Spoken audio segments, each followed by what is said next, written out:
The Great Happiness. बुद्धं शरणं गच्छामि।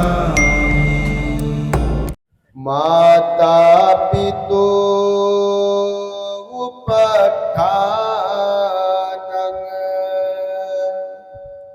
पुत्रदार ससंगहो अनाकुलाच कम्मता ये तं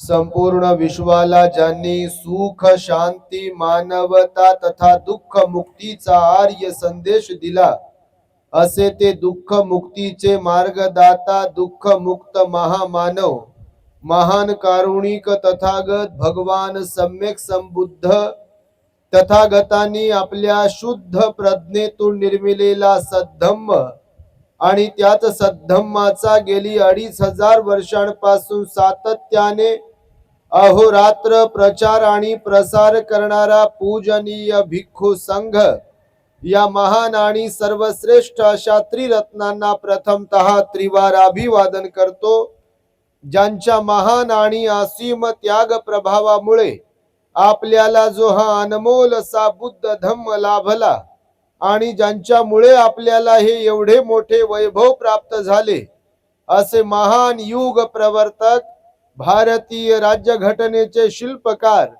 परमपूज्य बोधिसत्व डॉक्टर बाबासाहेब आंबेडकर या महामानवाच्या महान अशा धम्मक्रांतीमध्ये संपूर्ण जीवनाला समर्पित करून आज या प्रसंगी आपल्या हिंगोली शहरातील रेणुका निवास अंतुले नगर अकोला बायपास ते आदर्श महाविद्यालय रस्ता हिंगोली या ठिकाणी श्रद्धावंत धम्म उपासिका कालकथित रेणुकाई निशिकांतराव बगाटे या मातोश्रींच्या 29व्या पुण्यस्मरणाचे औचित्य साधून पूज्य भिक्षू संघाच्या उपस्थितीमध्ये पुण्यानुमोदन मंगल मैत्री आशीर्वाद तथा धम्मदेसनेचा हा कार्यक्रम या ठिकाणी आयोजित करण्यात आलेला आहे। तेव्हा या कार्यक्रमासाठी धम्म मंचावरती उपस्थित असलेले पूजनीय भिक्खू धम्म बोधीजी थेरो संचालक purity of mind YouTube channel, त्याचबरोबर पूजनीय भिक्खू यन धम्मानंदजी थेरो संचालक सर्च रिसर्च यूट्यूब चॅनल आणि त्याचबरोबर ज्यांनी आम्हास इथे निमंत्रित केले असे श्रद्धावंत बगाटे परिवार, उपासक निशिकांतराव मल्हारी बगाटे बाबा, सुजाताई संजय रेणुकाई निशिकांतराव बगाटे, बिजली दीपक रेणुकाई निशिकांतराव बगाटे, मीनाक्षी मिलिंद रेणुकाई निशिकांतराव बगाटे आणि ज्योतिताई अरुण रणवीर, अनिकेत रोहित अनन्या आयुष आरोही अस्मिता अनुजा अथर्व आणि समृद्धी तथा न्यू सिद्धार्थ नवयुवक संघ येडू तालुका औंढा नागनाथ जिल्हा हिंगोली या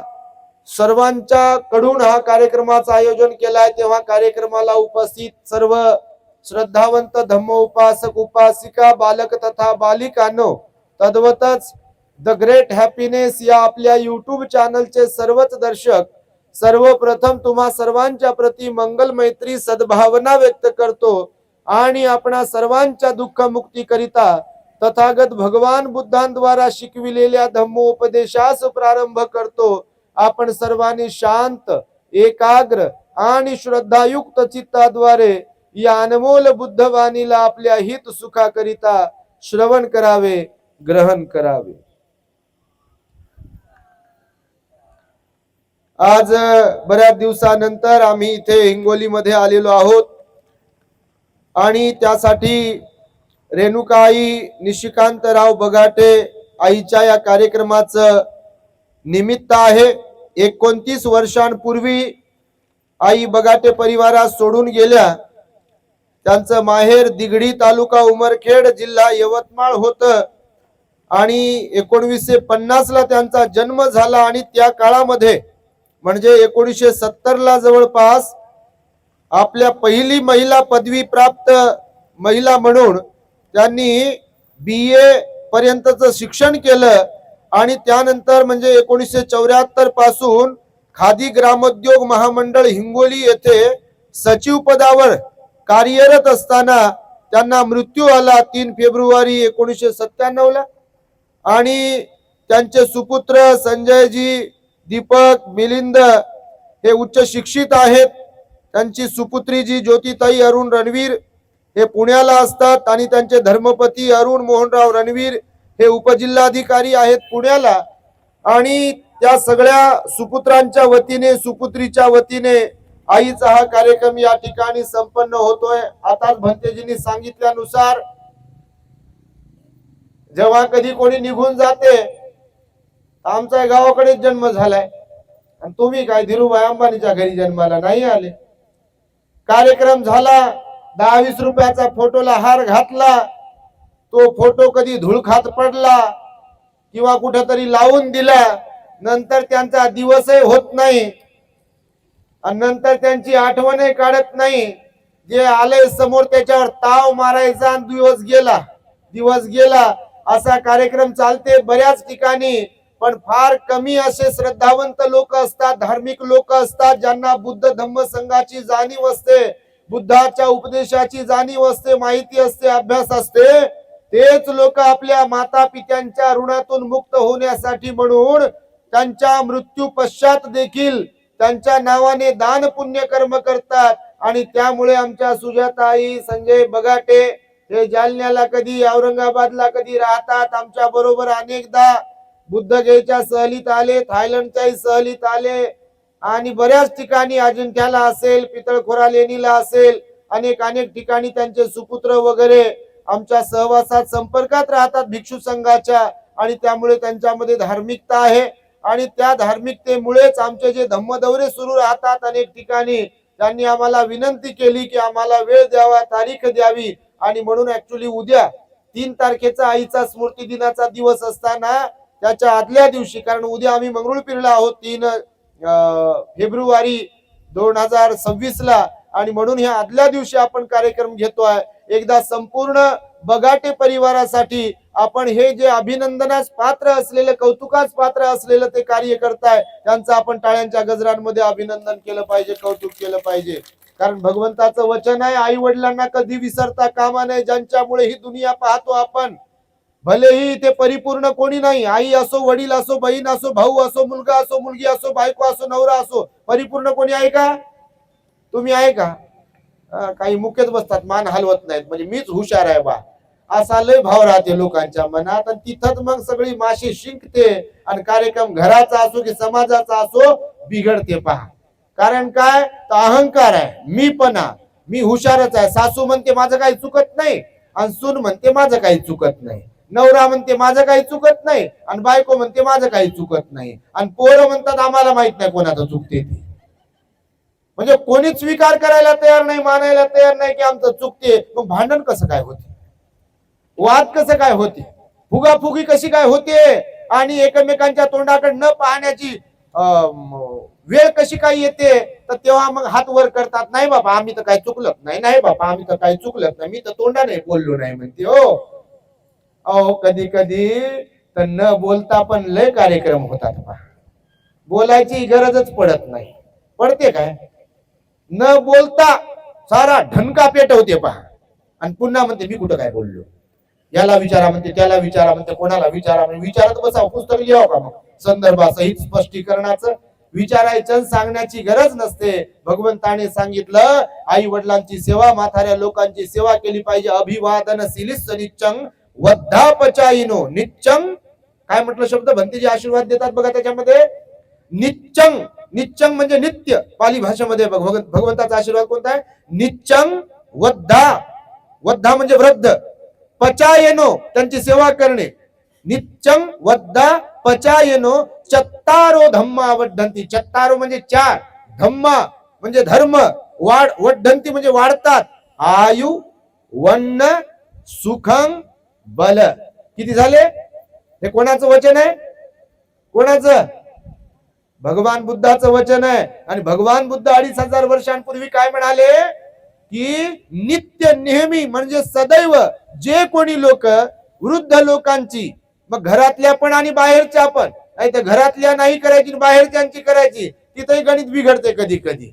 बाहेरच्या ना लय आई काका मामा दादा ताई मामी काय काय म्हणते, बाहेर लय तोड बोल, आणि घरात धुंकूनही विचारतही नाही, आईलाही विचारत नाही, बाबाला नाही, बायकोला नाही, कोण. आणि बाहेर तर लय लोक सलाम करतात, साहेब लय चांगले हो, ताई फार लय चांगले आहे, आणि घरात कोणाला विचारणार नाही, सेवा करणार नाही, तुम्हाला म्हणत नाही बापा तुम्ही लय चांगले आहे. जे जे आहेत त्यांना त्यांचं सांगतो. आणि जगात तसेच लोक जास्त आहेत बघा. आणि त्यामुळे घर बिघडवण्यासाठी, घरामध्ये वाद भांडण तंटा लावण्यासाठी इतर लोक जबाबदार कमी असतात, पण घरातलेच लोक जास्त जबाबदार असतात बघा. आणि त्यामुळे माता पित्याच्या ऋणातून आपण कधीही मुक्त होऊ शकत नाही, हे भगवंताचं वचन आहे. म्हणून महामंगल सूत्रात ही गाथा जी लिहिली पत्रिकेमध्ये बघा, माता पितु उपठान उत्तदार ससंग हो, अनाकुलाच कमंता ये तंग मंगल मुत्तमं. म्हणजे माता पितू उपठानं, आई वडिलांची सेवा करा. काय म्हणाले? बोला माझ्याशी, मुखात बसू नका, जेवण आहे 2-3 वाजता. काय म्हणाले भगवान? माता पितू उपठानं म्हणजे आई वडिलांची सेवा करा. आणि त्याच्या पुढे माता पितू उपठानं पुत्र दारस संग हो. पुत्र दारस संग हो म्हणजे पुत्र बायको यांचा व्यवस्थित सांभाळ करा. काय म्हणाले? आई वडिलांची सेवा करा आणि बायको लेकरांचा सुव्यवस्थितपणे सांभाळ करा. आता काही काही ठिकाणी आम्ही पाहतो, तुमच्याकडे नाही म्हणत बा, गणित उलट झालेलं आहे याच. भगवान म्हणाले आई वडिलांची सेवा करावी आणि मूल बाळ बायको यांचा सुव्यवस्थितपणे सांभाळ करावा. आईला तसंच पाहावं आणि बायकोला तसंच पाहावं. पण काही काही घरातलं गणित लय बिघडलेलं असते. बायकोची सेवा करते आणि दुसऱ्याला म्हणते मी आई वडिलाला सांभाळतो म्हणते. भगवंताने काय सांगितलं? आई वडिलाला कोणी सांभाळण्याचा विषय नाहीये, आई वडिलांची सेवा करायला सांगितलं आणि मूल बाळ बायको यांचा सांभाळ करायला. आई वडिलांची सेवा सांभाळ वेगळा. सांभाळायला तर कुत्र्याला सांभाळता तुम्ही, बकऱ्या सांभाळता तुम्ही, कोंबड्या सांभाळता तुम्ही, सांभाळता की नाही? सांभाळता ना, बिलकुल सांभाळतात लोक. सांभाळणं वेगळं आणि सेवा करणं वेगळं आहे. सेवेमध्ये आणि सांभाळण्यामध्ये फरक आहे, तुमच्या माहितीसाठी सांगतो. आणि म्हणून आई वडिलांवर कोणी उपकार करू शकत नाही. त्यांना भगवंत म्हणाले आई वडिलांना मरेपर्यंत जर कोणी कधी कडी खांद्यावर घेऊन त्यांचं मलमूत्र वरच्यावर जरी केलं तरी कोणीही या जगामध्ये आई वडिलाच्या ऋणातून मुक्त होऊ शकत नाही. आणि म्हणून 3-3दा कोणी कधीच असं म्हणू नये की मी आईला सांभाळतो, मी वडिलाला सांभाळतो वगैरे वगैरे. कारण ते जेवढं करताय आणि जर बोलून दाखवत असाल तर ते 0 असते बघा तुमच्या माहितीसाठी.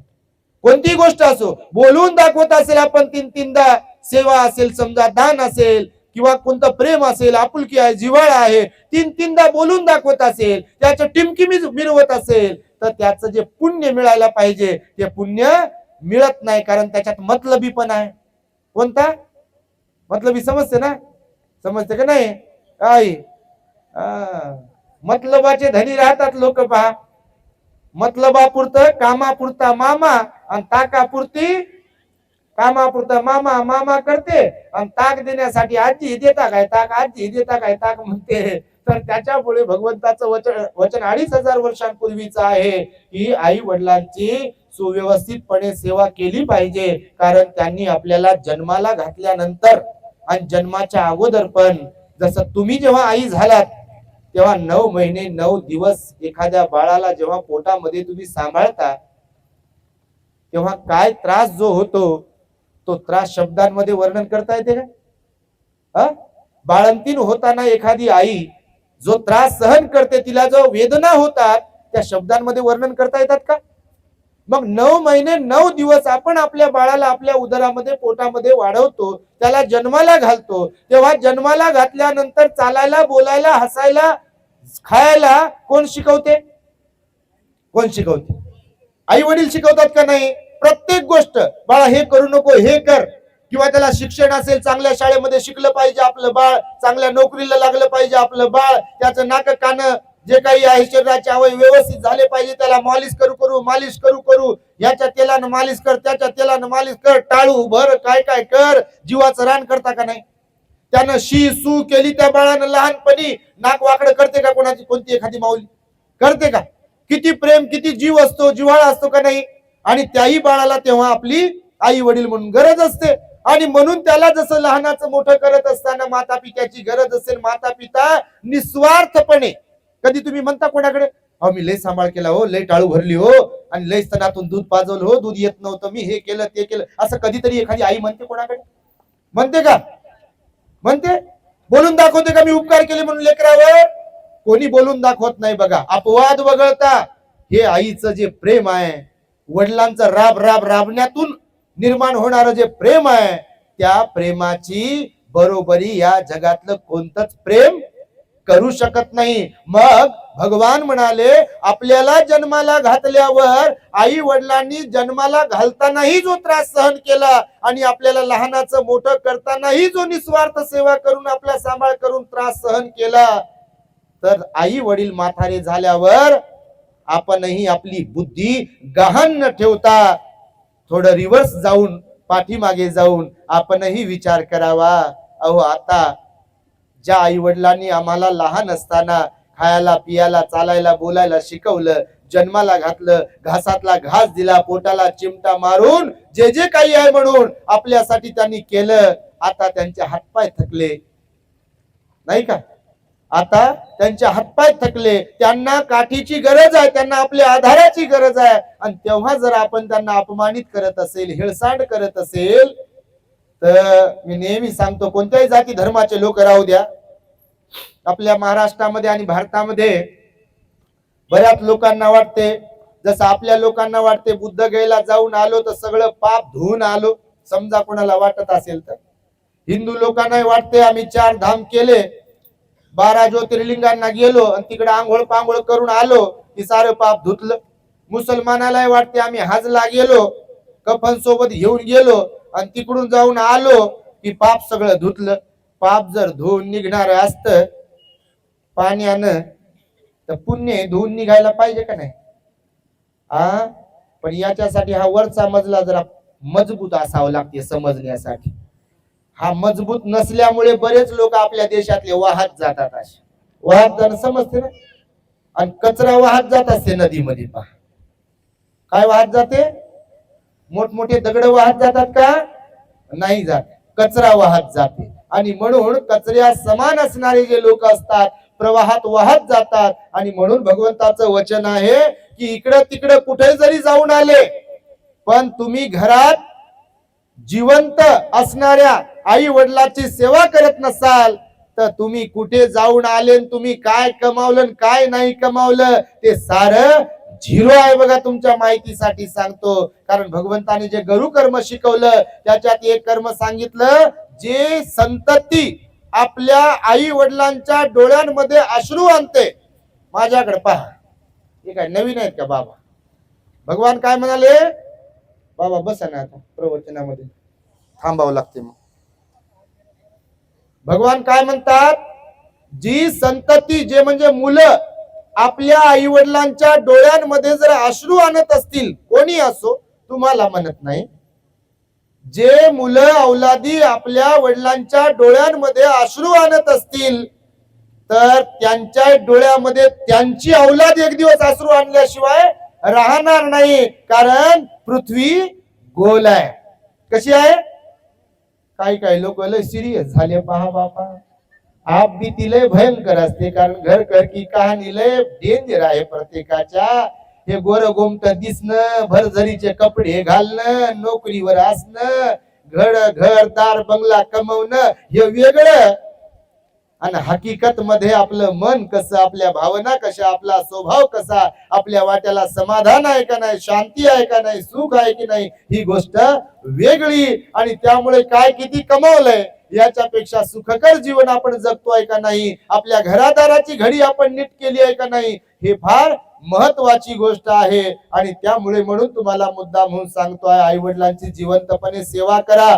कारण एकदा आई वडील निघून गेल्याशिवाय फक्त पश्चाताप वाट्याला येते. आणि लोक नंतर रडू रडू सांगतात, माझी आई खूप चांगली होती हो, माझे भाऊ खूप चांगला होता, माझे वडील फार चांगले होते. कोण कोण चांगलं होतं?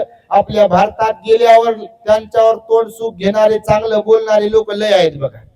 जिवंतपणात कोणी येत नाही हो, घरी कोणी घेऊन जात नाही हो. आणि मेले की दाटू मुठूच रडू, पदर डोळ्याला लावू लावू झटू. तुम्ही नसला रडत, पण आम्ही पाहतो ना मौतीला गेल्यावर, अंतिम संस्काराला गेल्यावर दाटू मोठूच रडू येते की लोकांना? येत नाही का? जे खरे असतात, रक्ताचे असतात, त्यांना येईल रडू. पण असे काही लोक असतात की तेवढ्या पुरतं रडलेलो म्हणून दाखवायचं आणि माईक वर भाषणामध्ये बोलायचं, आमचे फार चांगले घनिष्ठ संबंध होते आणि फार मैत्रीचे संबंध होते, आम्हाला एकमेकाशिवाय राहायचं नाही आम्हाला, असे म्हणतात लोक. पण जिवंत असताना कधी कोणाला विचारत नाहीत लोक. आणि आज तर परिस्थिती अशी आहे, गाव असो की शहर असो, पैसा महत्वाचा झालेला आहे. काय महत्वाचं झालं? पैसा महत्वाचा झालेला आहे. माणुसकी लोक हरवत चाललेले आहेत बघा. आपल्या देशातले लोक माणुसकी हरवत चाललेली आहे. पैशाला, पद प्रतिष्ठेला महत्व देतात लोक. आणि त्यामुळे भगवंताचं वचन आहे, आई वडिलांची सेवा केलीच पाहिजे. कारण आई वडिलांची तुम्ही जर सेवा केली तर मग तुमच्या मुलांकडून तुम्ही अपेक्षा करू शकता की ते मुलं तुमची सेवा करतात. आणि तुम्ही जर तुमच्या सासू सासऱ्यांना, आई वडिलांना तुमच्या मुलांसमोर हिसकून फिसकून, रागावून, अपमानित करत असाल, त्यांना शिव्या देत असाल, त्यांच्याशी भांडण करत असाल, तर ते शाळेत जाणारे लेकर आहेत की ना तुमचे पोरगा पोरगी, ते मुकच पाहते, तेव्हा काहीच म्हणत नाही. माझी मम्मी माझ्या आजीला कशी बोलते, माझी मम्मी माझ्या आजोबाला कसा त्रास देते, माझे पप्पा पण त्यांच्या मम्मीला कसा त्रास देतात, त्यांच्या पप्पाला कसा त्रास देतात, ते माझे पप्पा भावासोबत कसं राहतात वागतात, माझे पप्पा त्यांच्या बहिणी बरोबर कसं वागतात राहतात. हे बारीक काही लेकर असतात ना, ज्याला तुम्ही म्हणता काहीच समजत नाही, लय समजते. हा तुमचा भाव झाला की लेकराला काहीच समजत नाही. आता इथं कोणाकडे लहान लेकरू असेल, त्याला कोणीतरी घ्या आणि थोड्या वेळाने त्याची आई त्याच्या जवळ येऊ द्या. ज्याला बोलता येत नाही, समजा असं बाळ, कोणाकडे जाईल? हंबरडा फोडून कोणाकडे जाण्याचा प्रयत्न करते ते. आणि कोण म्हणते मग लेकरांना समजत नाही? सर्व समजते, पण त्यांना सत्सद विवेक बुद्धी नसते. तेव्हा निर्णय घेण्याची किंवा काय बोलावं आपण इथे याची क्षमता त्यांच्याकडे नसते. म्हणून ते फक्त पाहतात, निहाळतात. आणि ते निहाळता निहाळतात मग मोठे होतात, जवान होतात. मग जवान झाले की तुम्ही म्हातारे होता. बरोबर? जागा बदलली की नाही? जागा बदलते. मी आता म्हणालो पृथ्वी गोल आहे, जागा बदलली की मग तुमच्या अपेक्षा सुरू होतात. माझ्या पोरानं माझ्याशी नीट राहावं, माझ्या पोरानं माझा सांभाळ करावा, माझ्या पोरानं माझी सेवा करावी, फलानं करावं, बिस्तानं करावं, एकेरी अपेक्षा. आणि आपल्याकडून ज्यांना अपेक्षा होती त्यांना उन्हात ठेवलं. आणि आपण आता अपेक्षा करायची तर ती योग्य राहील का? मग एक दिवस येते आणि ते पोरग फटकन बोलते, काय सेवा करू म्हणते तुझी? तू कोणती सेवा केली? मग मुकत बसावं. कोणाला सांगा? झाकली मूठ सव्वा कायची बापा, सव्वाच तेव्हा होती, आता तर 1 कोटी झाली असेल ना. पैशाचा भाव वाढला का नाही बघा तुम्ही. आणि म्हणून बघा, सगळीकडे मातीच्या चुली आहेत, पळसाला 3च पानं आहेत. जीवनाचा अर्थ कळायला पाहिजे पहा. कारण एकदा वेळ निघून गेली ना, पश्चातापाशिवाय खरंच काही कोणाच्या वाट्याला येत नाही. म्हणून धुंदीत जीवन जगू नये. पैसा म्हणजेच सर्वस्व नाही. मी आजच त्या अमरावतीची धम्मदेसना टाकली बघा, तुम्ही ऐकत असाल. द ग्रेट हॅपीनेस चॅनल आहे आपलं युट्यूब वरती. पैसा सर्वस्व नाही आहे, पैसा गरज आहे, पण पैसा सर्वस्व नाही आहे. पैसा जर सर्वस्व असता तर आपल्या महाराष्ट्रात तेवढा मोठा माणूस, करोडपती, अब्जाधीश माणूस विमानात मेला असता. मेला असता. आज एवढाले लोक मोठे मोठे लोक मरतात, बाया माणसं कोणी कोणी नोकरीवाले मरतात. पैसा वाचवते का? वाचवते का? ऐकता की नाही? हा, काय भूक लागली? मला सांगा, पैसा गरज आहे पण पैसा सर्वस्व नाही आहे. म्हणजे अशी कधी कधी वेळ येते काही लोकांवर, लोकांकडे पैसा असतो, दवाखान्यात ऍडमिट असताना कृत्रिम श्वास लावलेला असतो, ऑपरेशन करायचं असते, पैसा भरपूर असतो, पण डॉक्टर म्हणते हा फॉर्म भरा, कारण पेशंट नो गॅरंटी मध्ये आहे. जबाबदारी घ्या. आम्ही जबाबदारी घेत नाही, प्रयत्न करू आम्ही, पण जबाबदारी नाही घेऊ शकत आम्ही, कारण याचा काही भरोसा नाही. म्हणजे कोणी असो समोरच वाचवते पैसा तिथे. त्या समोरच्या व्यक्तीच्या वाट्याला त्या क्षणी त्यावेळी जर मृत्यू असेल तर ना आई वडील आपल्याला वाचवू शकतात, ना बहीण भाऊ, ना लेकर, ना आपली प्रॉपर्टी, ना पदप्रतिष्ठा, ना काही. मरण जेव्हा जिथे कधी कुणाच्या वाट्याला येईल ते आम्ही तुम्ही कोणीही असो त्याला कोणी रोखू शकत नाही. चांगले आणि वाईटही जाण्यासाठीच येतात. भगवान बुद्ध सुद्धा गेले बघा 80 वर्षाचे. काल माघ पौर्णिमा होती की नाही? कोणती पौर्णिमा होती? माघ पौर्णिमा होती. आणि माघ पौर्णिमेला आपल्या भगवान बुद्धांनी वैशाली येथे राहत असताना आनंदाला उद्देशून सांगितलं होतं की आनंदा, आजपासून 3 महिन्याने येणारी जी वैशाख पौर्णिमा आहे त्या वैशाख पौर्णिमेला माझं महापरिनिर्वाण होणार आहे, असा भगवंताचा उपदेश आहे पहा. आणि त्यामुळे भगवान बुद्धांनी आनंदाला सांगितलं होतं की महापरिनिर्वाण होणार आहे. भगवान बुद्ध सुद्धा इथे कायमचे राहिले का शरीराने? राहिले का? बाबासाहेबांनी एवढं जीवाचं रान केलं, मुलं गेले, मुलगी गेली, स्वतःचा विचार नाही केला, पत्नी तारुण्यात गेली, स्वतःच्या संसाराचा विचार नाही केला का? तर आपल्या समाजाच्या वाट्याला आलेलं हे हीन दिन जीवन बदलावं, त्यांचाही सर्वांगीण विकास व्हावा यासाठी म्हणून बाबासाहेब झिजले, खपले, राबले. पण ते बाबासाहेबही थांबले काय? त्यांनाही मृत्यू आला बघा. कोणतेही महापुरुष असो, कोणीही असो, कोणाला कुठे कधी आणि कसा मृत्यू येईल ह्याची शाश्वती आहे का?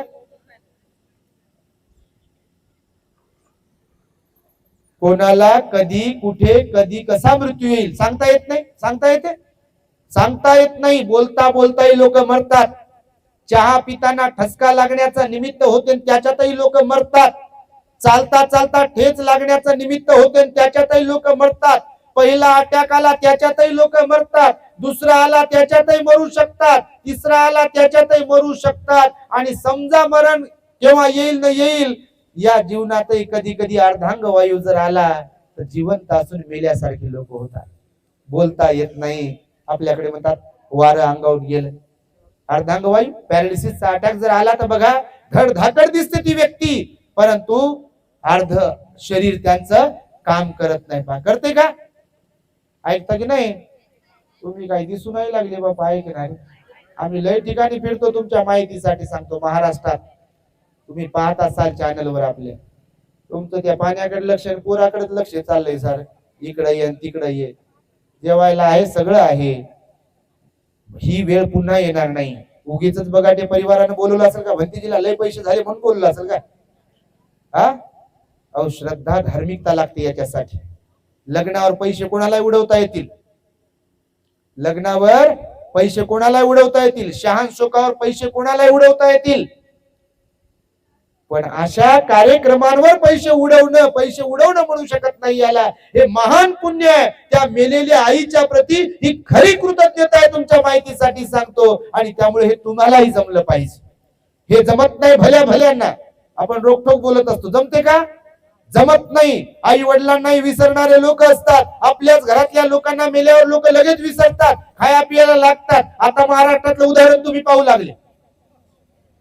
कोणी कोणाचं नाही आहे इथे. पद प्रतिष्ठा मान पान हेच सर्व काही आहे असं लोकांना वाटू लागलात. आणि म्हणून मी आता मगाशी म्हणालो, माणूस की हरवत चाललेले आहेत लोक, भावना शून्य होत आहेत लोक. आणि ही अत्यंत वाईट गोष्ट आहे मानवी जीवनासाठी. तुमच्या माहितीसाठी सांग. पण भगवंत सुद्धा म्हणाले, खाण्यावर जास्त ध्यान देऊ नये, झोपण्यावर जास्त ध्यान देऊ नये, माना पानावर जास्त ध्यान देऊ नये. आपल्याकडे तर मान पान लय चालते पहा. लग्नामध्ये कुंकू माझ्यापेक्षा लहानीला अगोदर लावलं म्हणून तो भांडण होते. होतंय की नाही? त्या कुंकवात काय सोनं नसते असं लावायला, असते काय? आता ही मुस्लिम आई आहे पहा, आहे का तिला कुंकू? बघा ना तुम्ही संस्कृती कशी आहे बघा. तुम्ही थायलंड मध्ये आम्ही जातो, कोण्या बाईला कुंकू भिकू नाही. श्रीलंकेमध्ये आपलेच लोक आहे, बौद्ध लोक आहे, कोण्या बाईला? इकडे नको त्या गोष्टीला एवढं महत्व आहे. ती टॉवेल आणि टोपी तिला शेंबूड पुसता येत नाही त्या रुमाला न पहा, पण त्याला लय मग हायर केला का म्हणते, हायर केला का? त्या लग्नाच्या वेळेस आम्ही पाहिलं ते बसता कपड्याचं दुख ते काय गाठोडे बांधून ठेवलेलं असते आणि त्याच्यात लय ध्यान. बाकी कोणी काय आलंय गेलंय भंतेजी आले वंदना घेतली की नाही, त्यांना पाणी दिलंय की नाही, वंदन केलं का नाही, हे काही महत्वाचं नाही. त्या बसत्याजवळ बसायचं ते बी निवडून निवडून साडी द्यायला काय काय द्या कशाचं काय. दुनिया कुठं मंगळावर चालली आणि एवढं एवढं धड जाऊ देते आणि पाशांगाला धरून बसते. मला विचारलंच नाही, मला बोललंच नाही, माझं नावच नाही, कुंकुत लावलं नाही, हळदच लावली नाही, मानपानच हळद कशाचं काय. हो, जग लय पुढे गेलं, जग लय पुढे गेलं. घरदार सोडून पहा, प्रदेश सोडून पहा, गाव शहर सोडून पहा, तुम्हाला कळेल जग फार पुढे गेलेलं आहे. नको त्या गोष्टीला महत्व दिल्यावर ही खोपडी खराब होते म्हातारपणामध्ये. हे खोपडी का नाही खराब होते. आणि त्यामुळे आपण आपल्या जीवनामध्ये, आपल्या घरामध्ये, आपल्या परिवारामध्ये, आपल्या संसारिक जीवनामध्ये व्यवस्थित राहू शकलो पाहिजे, व्यवस्थित बोलू शकलो पाहिजे. आणि म्हणून तुम्हाला मी हे सांगत आहे की भगवंताचं वचन आहे की माता पित्याची सेवा करा. कारण भगवान म्हणाले जीवन नश्वर आहे, क्षणभंगूर आहे, कधी कुणाचा नंबर लागेल हे सांगता येत नाही. येईल का? खरंच नाही सांगता येत. बघा, कोणाचं बटन दाबू शकते आणि कुठेही दाबू शकते आणि कसंही दाबू शकते. अंगणातही मरते, दवाखान्यात गेल्यावरही मरते आणि दवाखान्यात जाता जाता अँब्युलन्स मध्ये मरते. मरतात की नाही लोक? पैसा लावला असता म्हणतात आम्ही, थोडा दम धरला असता. म्हणजे आपल्या हातात आहे का गोष्ट दम धरायची? आणि कोणाकोणाचा तर जीवही जात नाही बापा. लय पाप कर्म केलेले असतात. खाटेवरून खाली, खाली खाटेवर, खाटेवरून खाली, जीव खाऊन जात नाही म्हणते. आता मला सांगा, बेरीज वजाबाजी काही होईल का नाही? एवढं बिनधास्त राहिल्यावर, वागल्यावर, कोणाकोणाला त्रास दिल्यावर, कोणाकोणाला परेशान केल्यावर, अपमानित केल्यावर, शिव्या दिल्यावर, उपाशी ठेवल्यावर, शाप शराब दिल्यावर त्याचं काय फळबिळ भोगावं लागेल की नाही? काही बापा ज्याच्यावर ते मुक्यात बसल्या अशा. अरे लय डेंजर आहे परिस्थिती. कापूस लावला तर कापूसच येते, ऊस लावल्यावर ऊसच येते, मोसंबी लावल्यावर मोसंबीच येते, संत्र लावल्यावर संत्रच येते. असं कोणती ताकद नाही आहे या निसर्गामध्ये. कापूस लावल्यावर त्याला तूर लागली. तुमच्याकडे झालं का हिंगोलीला? असं होतंय का? असं तुमच्याकडे ऊस लावला कडुलिंबाचे झाड लागले, झाले का? असं कधी होत नाही. मग असं नैसर्गिकरित्या जर असं होत नाही तर आपण वाईट कर्म केल्यावर कोणतं सुख भेटेल आपल्याला? कसं भेटेल? भगवंतानी म्हणून 2500 वर्षांपूर्वी सांगितलं की कुशल कर्म म्हणजे पुण्य कर्म काया वाचा मनाने जर केले तरच सुख आहे. आणि काया वाचा मनाने आपल्या जर पाप कर्म करत राहिलो तर दुःखच दुःख आणि दुःखच दुःख आहे. आज नाही तर उद्या, उद्या नाही तर परवा कर्माचं फळ भोगायला मिळेल म्हणजे मिळेल. आणि जेव्हा कर्माचे भोग भोगायला मिळण्याची वेळ येते तेव्हा दुःखाशिवाय, वेदनेशिवाय, पश्चातापाशिवाय आपल्याकडे काहीच उरत नाही. बघा, उरते काय? आणि तेव्हा तिथे डोळे उघडतात, परंतु वेळ निघून गेलेली असते. आणि एकदा वेळ निघून गेली की पश्चातापाशिवाय आपल्या जवळ काही उरत नाही. आणि त्यामुळे म्हणून तुम्हाला मी सांगत आहे की तुम्ही जर वृद्ध लोकांचा, म्हातारे लोकांची सेवा केली तर होऊ शकते तुमची औलाद, तुमचे मुलं भविष्यात तुमची सेवा करू शकतील, नाही का? त्याची आपण एक अपेक्षा करू शकतो. पण तुम्ही त्या लेकरांच्या समोर जर धड धड त्या आपल्या सासू सासऱ्यांना, माय बापाला छळत असाल, अन्याय अत्याचार करत असाल, परेशान करत असाल, पाण्याविना मारत असाल, अन्नाविना मारत असाल, औषधाविना मारत असाल तर कोणत्या तोंडाने अपेक्षा करता आपल्या औलादीकडून की त्यांनी आपली सेवा करावी? माहिती आहे तुम्हाला? आणि त्याच्यामुळं मुलांना कोणता वारसा दिला पाहिजे?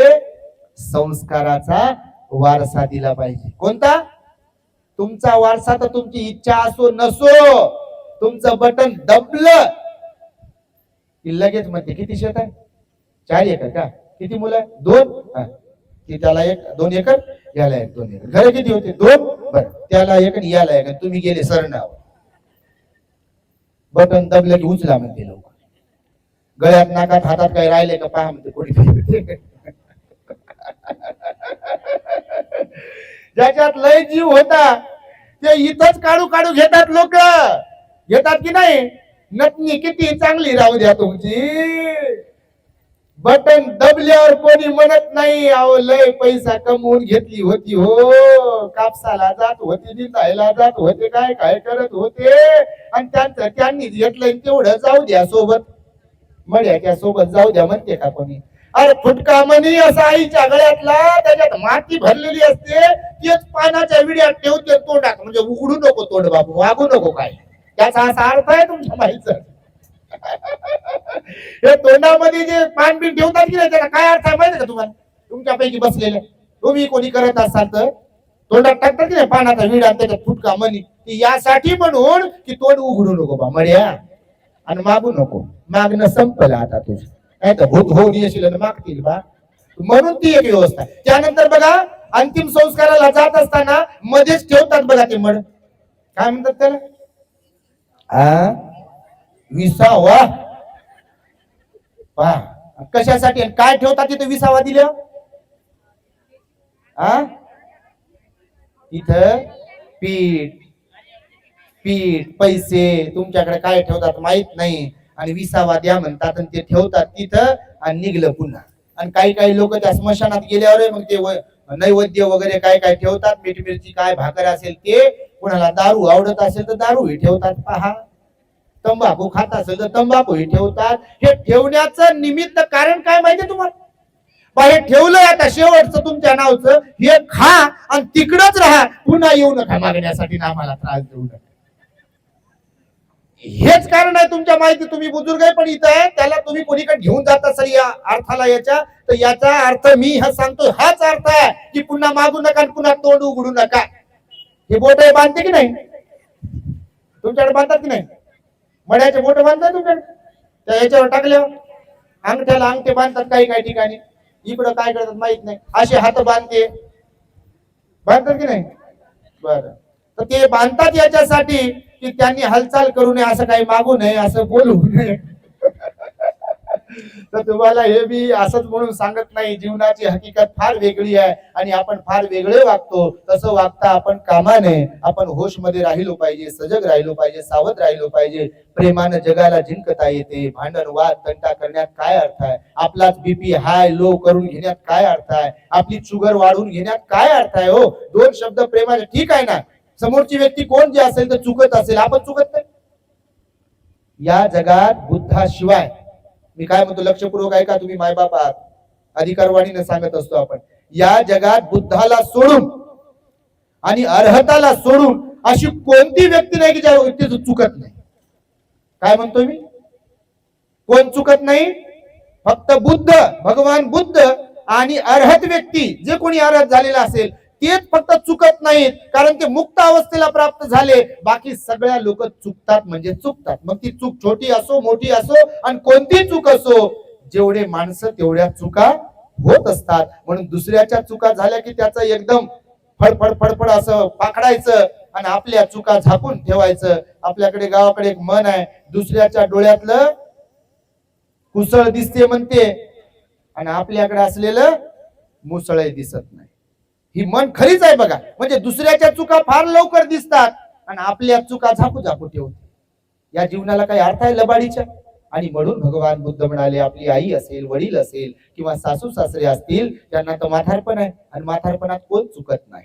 आणि महिलांना तर विशेष रूपाने मी सांगेल की तुम्ही जेव्हा सासरी असता नांदण्यासाठी, तेव्हा तुम्ही इकडे राहून तिकडे भावाकडून भाऊजाईकडून कोणती अपेक्षा करता? कोणती करता? माझे भाऊजाई आणि माझ्या भावानं माझ्या आई वडिलाचा चांगला सांभाळ करावा, वेळेच्या वेळेला तिला दवाखान्यात घेऊन जावा, गोळ्या देवा, नाही का, हात पाय दाबून देवा, म्हणता का नाही? का नरड दाबाव म्हणता का? अपेक्षा आहे का नाही? एक लेख म्हणून तुम्हाला अपेक्षा असते की नाही म्हातारा होईपर्यंत की माझ्या भाऊजाईने तिकडे माझ्या माहेरी माझ्या भावानं नीटपणे माझ्या आई वडिलांचा सांभाळ केला पाहिजे, ही अपेक्षा करता का नाही तुम्ही? मग ज्या अर्थी ही अपेक्षा तुम्ही तुमच्या भाऊजाईकडून आणि भावाकडून व्यक्त करता, तुमच्या आई वडिलांची तिकडे सेवा करावं म्हणून, तर इकडे तुमच्याकडून कोणाला अपेक्षा असेल की नाही? असेल की नाही? आणि भगवान बुद्ध म्हणाले तुमच्या पात्रता लागते त्यासाठी. तुम्ही जर इकडे तुमच्या सासू सासऱ्यांची सेवा करत असाल मनोभावे, उपकार म्हणून नाही, सेवा भावे सेवा करत असाल, तर तुम्हाला तोंड राहील बोलायला, पात्रता राहील तिकडे बोलायला की बाई सेवा करत राहा चांगली, नाही का दादा सेवा करत राहा चांगली. पण आपणच इकडे गणित बिघडवलंय सगळं. आपण सासूला असं एकदम नजरेसमोर आहे धरी ना, सासूला नजरेसमोर धर ना, आणि कोणत्या तोंडाने तिकडे जाऊन सांगा की सांभाळ करा. ह्या छोटीशीच गोष्ट आहे बघा, ही गोष्ट छोटीशीच आहे, समजून घेण्यासाठी खूप अवघड आहे बघा. आणि जीवन जाते हे समजून घेण्यासाठी. आणि म्हणून तुम्हाला मी सांगत आहे, माता पित्यांची जिवंतपणी पण सेवा करावी. आणि मृत्यू नंतर सुद्धा असे कार्यक्रम घेऊन, चिवरदान असेल, परिष्कार दान असेल, भिक्षू संघांना बोलावून हे धम्मदेसनेचे कार्यक्रम असतील ते आयोजित केले पाहिजे बघा. त्यातच आपलं हित आहे, त्यातच आपलं सुख आहे. खरं प्रेम आई वडिलांच्या प्रती आपलं आहे, ही सिद्धता याच्यातून सिद्ध होत असते. आणि म्हणून आम्हाला एवढ्या लांबून बगाटे आई बाबा आमचे सुजाता आई आणि संजय बगाटे तेच परिचित आहेत म्हणून त्यांचं नाव घेतो बापा, नाही तर तुम्ही म्हणाल त्यांचं नाव घेताना आम्ही कुठं गेलो. तसं नाही, तुम्ही सर्वजण या पुण्यामध्ये सहभागी आहात. कारण आमचे मिलिंदराव शिक्षक आहेत, त्यांची सुविधे धम्मपत्नी कोणीकडे गेले, त्या पण शिक्षिका आहेत. त्यांचा परिवार खरोखरच जावई कुठे आले नाही, आगे बसले का कलेक्टर साहेब कुठे बसले आहेत, ते पण आलेले आहेत. तर हा संपूर्ण परिवार उच्च शिक्षित आहे आणि शिक्षणाबरोबर यांच्याकडे धम्मही आहे. तर ही गोष्ट जमेची बाजू आहे. आणि त्यामुळे आपणही खरोखरच अशी प्रेरणा घ्यावी आणि आपल्या जीवनामध्ये आपल्या आई वडिलांची, सासू सासऱ्यांची मनोभावे प्रेमाने सेवा करून महान पुण्याचे भागीदारी बनावं आणि आपल्या जीवनाला यशस्वी बनवावं. कारण आपल्याकडे पाहूनच पुढची पिढी शिकत असते. आणि म्हणून कुठेतरी हे सासू सुनेचा जात असेल, जावाजावाचं भांडण असेल किंवा मायलेकरांचं भांडण असेल, याला ब्रेक दिला पाहिजे. पहा, मी आता मध्ये जे म्हणालो की जग फार पुढे गेलेलं आहे, लोक मंगळावर जाऊन राहत आहेत आता आजच्या घडीला. आणि तुम्ही या छोट्या छोट्या गोष्टीमध्येच गुंतू राहत असाल, गाठी मारू मलाच नाही तर मग मला काय करायचंय, मलाच नाही तर म्हणते मी कुणाचं कसं काय हो. आणि बाबा ते तर भगवंताच्या वचनाच्या उलट झालं ना. कारण भगवंताचं वचन आहे, वैराने वैर कधी शांत होत नाही म्हणाले भगवान. काय म्हणाले? वैराने वैर कधी शांत होत नाही. भांडणाने भांडण कधी शांत होईल का? शांत होत नाही. बघा, जगाला जिंकायचं असेल तर आपल्याकडे प्रेम लागते. त्यासाठी आम्ही नेहमी सांगतो, इथं साखर लागते आणि इथं बर्फ लागते. सहनशीलता ही असावी लागते, सहनही करावं लागते जीवनामध्ये. जर आपल्याला व्यवस्थित राहायचं, समाधानानं राहायचंय, तर सहनही करावं लागते. आणि आपले लोक जर चुकत असतील तर त्याला माफही करावं लागते की नाही? कारण आपण जर सहन करत राहिलो, थोडंफार असेल समजा तर, आणि क्षमा करत राहिलो दुसऱ्यांना, तर इतरही लोक आपल्याकडून तशी अपेक्षा करतील आणि वागतील तसं. आणि म्हणून जगाला काय जिंकता बापा, परिवाराला जिंका अगोदर. जगाला जिंकणं तर तसं सोपं आहे, पण आपल्या लोकांना परिवाराला जिंकणं अवघड आहे. आणि म्हणून भगवंताचा जो विचार आहे तुम्ही आत्मसात करावा, अशी एक अपेक्षा तुम्हा सर्वांकडून व्यक्त करतो. आणि माझ्या शब्दांना इथे मी पूर्ण विराम देतो आहे. भवतु सब्ब मंगलम रक्षन्तु सब्ब देवता सब्ब बुद्धानुभावेन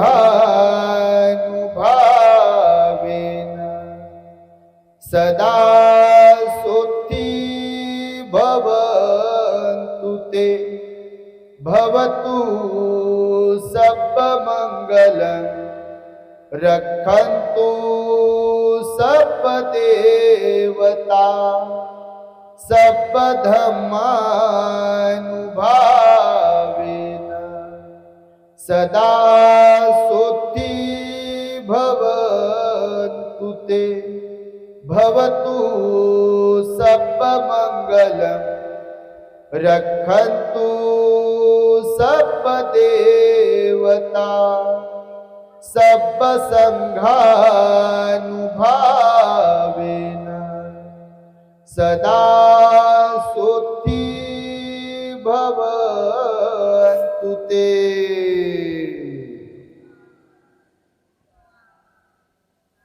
बुद्धं नमः, धम्मं नमः,